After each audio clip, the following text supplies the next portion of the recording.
Is it still considered alone time if your boyfriend is always there, even when he wasn't invited?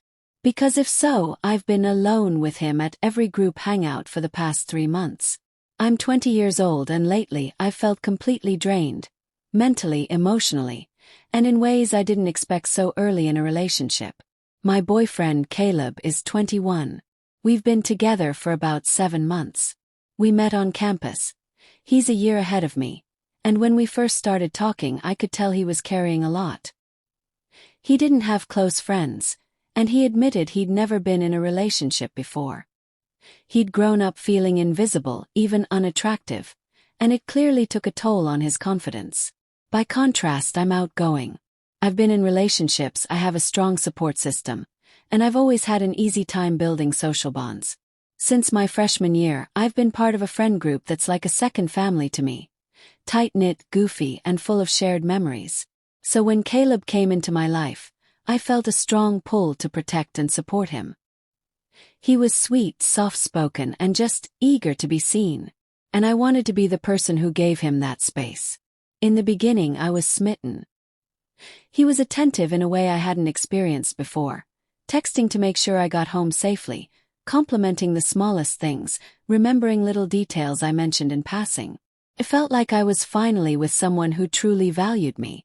I loved that, until, slowly, that love started to wear thin.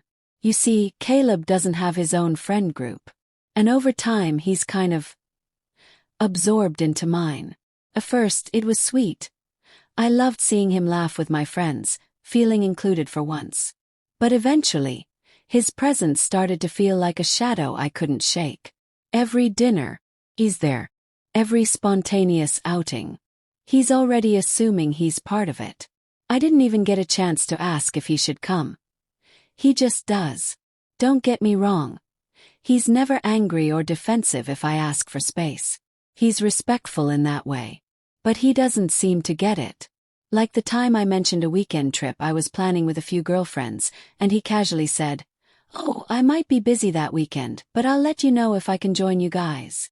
And in my head I'm screaming, join who? Caleb. It wasn't your trip to join. It's not just the constant togetherness. It's the way he behaves in social settings. Caleb struggles with reading the room. He'll overshare personal stories that make people uncomfortable or make oddly timed jokes that feel off. My friends smile, but I know those tight-lipped smiles. I've used them before. They're not laughing with him.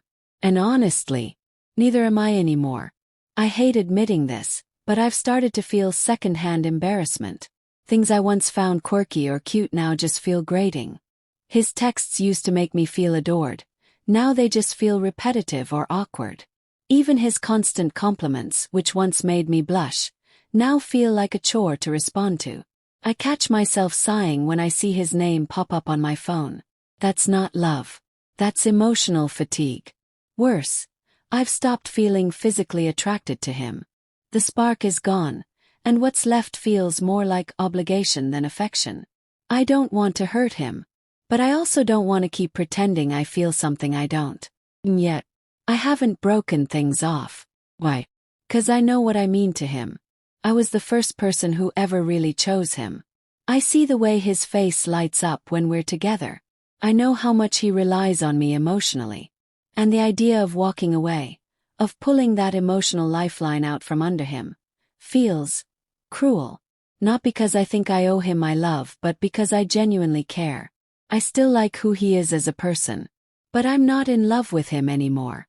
I don't want a future with him. I barely want a present with him right now. I feel like I'm stuck in emotional limbo, torn between the desire for freedom and the guilt of being someone's emotional anchor. I know it's not my responsibility to be his savior. I know that staying in a relationship out of pity or guilt is unfair to both of us. But I can't help worrying that breaking up will destroy him, that he'll withdraw completely, go back to that lonely version of himself that he worked so hard to move past. Still, what about me? I feel like I've been slowly fading, like I'm sacrificing my peace to protect someone else's. And the longer I stay, the more I feel like a fraud, like I'm smiling in pictures while secretly screaming inside. Sometimes I wonder if it's just me. Maybe I'm not ready for something this serious. Maybe I'm emotionally avoidant. Maybe I'm scared of real intimacy. Or maybe, just maybe, I'm confusing guilt with love and responsibility with romance. All I know is, I'm tired. I miss how things felt at the beginning. Light, exciting, easy.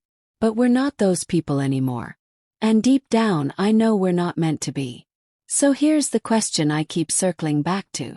How do you break the heart of someone who's never been loved before? Without breaking yourself in the process. What would you do if you were in my place?